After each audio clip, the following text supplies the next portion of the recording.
زین الله، یک تن از زخمیان رویداد اخیر مهمانخانه پارک پلاس در کابل میگوید در نخستین دقایق پس از زخمی شدن به خانمش زنگ زد و گفت که مرا ببخش، شاید دیگر هرگز به خانه برنگردم. وی میگوید در حالی که بغض عمیق گلویش را گرفته و اشک در چشمانش حلقه زده بود، از خانمش طلب بخشش کرد و گفت که اگر به خانه برنگردد از فرزندانش مراقبت کند.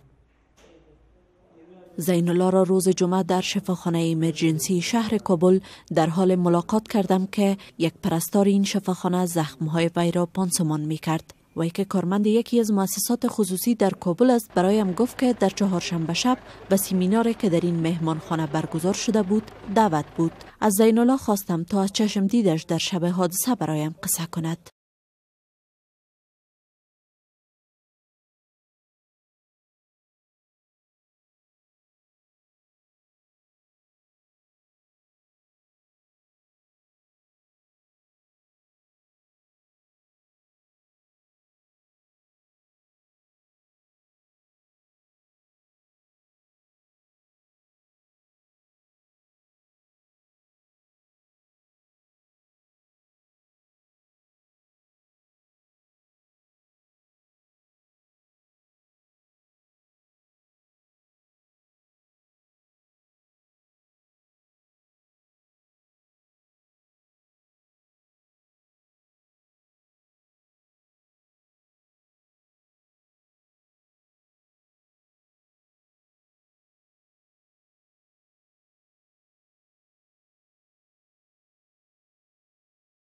زین الله میگوید پس از آنکه یک گلوله به سینه و دو گلوله دیگر به پاهایش اصابت کرد، به زمین افتاد و در حالی که ترس و اضطراب تمام وجودش را فرا گرفته بود به سختی نفس میکشید. وی میگوید که فرد مهاجم یک تن بود، لباس سیاه و مرتب به تن داشت و ریشش را نیز تراشیده بود.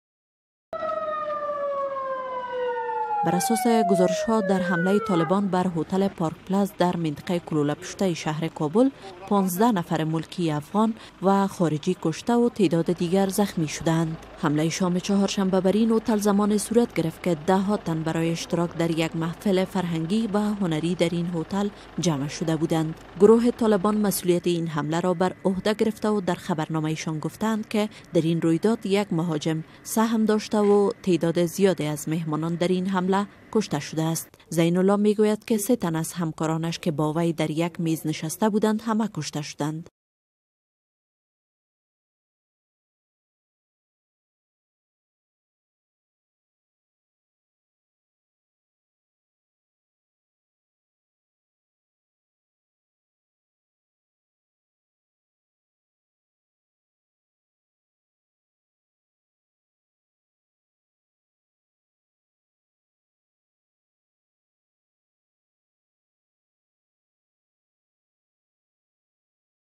وی میگوید زمانی که به چهار اطرافش می نگریست که همه جا را جسدهای بیجان و خون گرفته تصور نمی کرد که باز به زندگیش ادامه دهد، زیرا کاملا ناامید شده بود.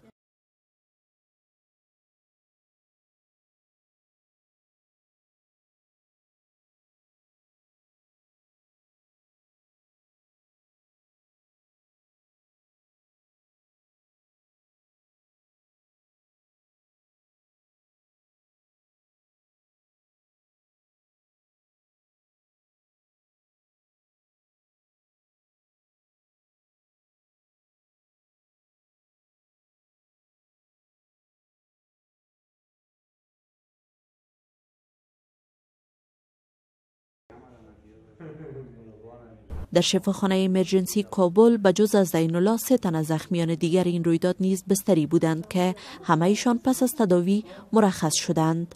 زین الله میگوید که 2 ساعت پس از وقوع این رویداد نیروهای امنیتی وارد عمل شدند و در این مدت محافظین مهمانخانه پارک پلاس برای دفاع از جان مهمانان این مهمانه هیچ اقدامی نکردند.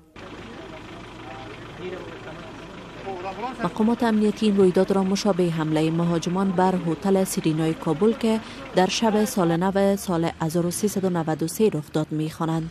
این حمله و تلفات برخاسته از آن واکنش‌های شدیدی را در داخل و خارج از کشور به همراه داشت. سازمان عفو بین الملل یا امنستی اینترنشنل میگوید که حمله بر یک هتل در قلب کابل نشان می‌دهد که طالبان به زندگی انسان‌ها هیچ ارزش قائل نیستند.